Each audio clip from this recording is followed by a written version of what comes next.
মিটিংটা পজিটিভ হয়েছে বলে আমি মনে করি, ওরাও নিশ্চয়ই মনে করে, তারাই বা সাইন করবে কেন, আর আমাদের চিফ সেক্রেটারি বা সাইন করবে কেন?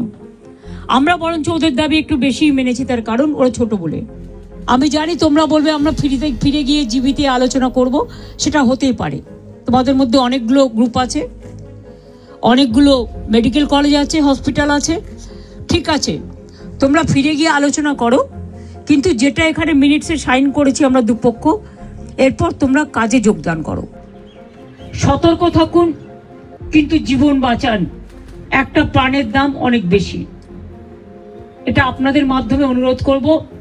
যদিও আপনারা জুনিয়র ডক্টরদের স্ট্রাইক নিয়ে বেশি ব্যস্ত, কিন্তু তার মধ্যে আমার এই আবেদনটুকু যদি গ্রাম বাংলায় মানুষের কাছে পৌঁছে দিতে পারেন, বিশেষ করে জেলার মানুষের কাছে, যে আপনারা প্লিজ কর্মবিরতি তুলুন। এত কিছু আলোচনা, আপনাদের 4টের মধ্যে 3টে ডিমান্ডই মেনে নিয়েছি। তাছাড়াও সিসিটিভি, লাইট, রেস্টরুম, ওয়াশরুম, এগুলো করে দেওয়ার ব্যাপারেও 100 কোটি টাকা দেওয়া হয়েছে।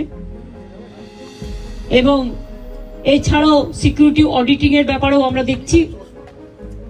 সবার যাতে নিরাপত্তা থাকে, আমাদের যতদূর সম্ভব আমরা করব। অনেক মানুষ মারা গেছে, অনেক মানুষের কষ্ট হচ্ছে, চিকিৎসা পাচ্ছে না, অনেক পেশেন্ট আটকে আছে। সুতরাং মানুষ মনে করে আপনারাই তাদের ভগবান।